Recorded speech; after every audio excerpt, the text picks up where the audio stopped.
علیه الصلاة والسلام اوله رحمة واوسطه مغفرة واخره عتق من النار.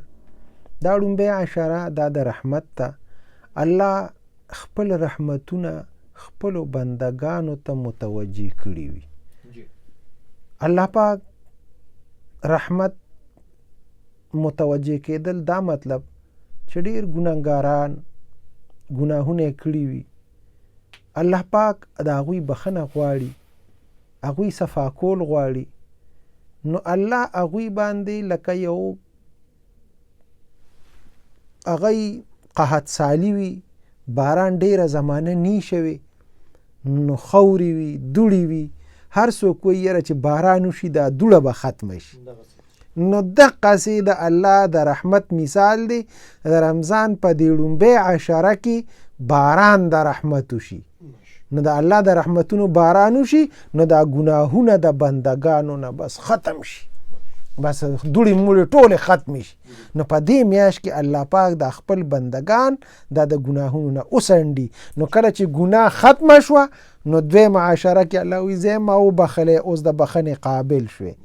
نه بس لکه د جهنم ته به د مسلمانان هم ځي ګناهګار، نو هغه د دې مقصد د پاره چې دا خدای پاک سزا ورکوي، نه سزا نه ورکوي، دا خدای پاک صفا کوي، نو په دې اور باندې صفا کی، نو بیا جنت ته داخل بکی.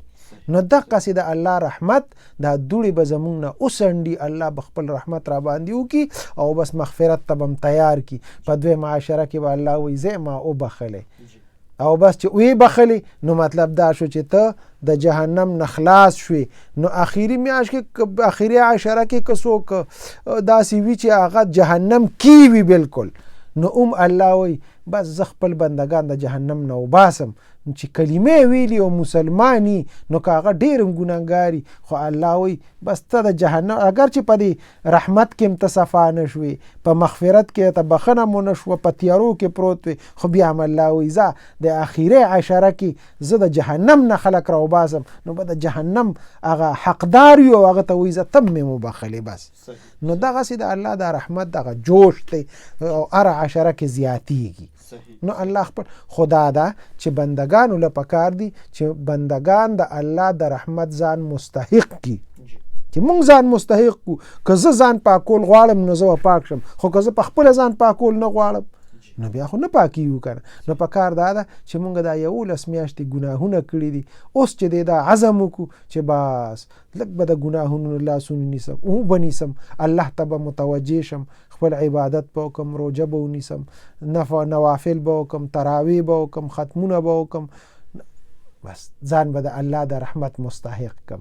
نو مونږ نه الله دا مطالبه ته ځان زما د رحمت مستحق کې، نو پکار ده چې مستحق شو. که مونږ ځان مستحق نه که او یو سړی وایي چې نه زما د الله رحمت نه دی پکار، یو سړی وایي چې زما باران نه دی پکار او هغه ته په کوټه کې بند کینی چې زه باران نه غواړم، نو الله وایي چې ته نه غواړې زم د باندې نه کوم بیا. صحیح حضرت څنګه چې یو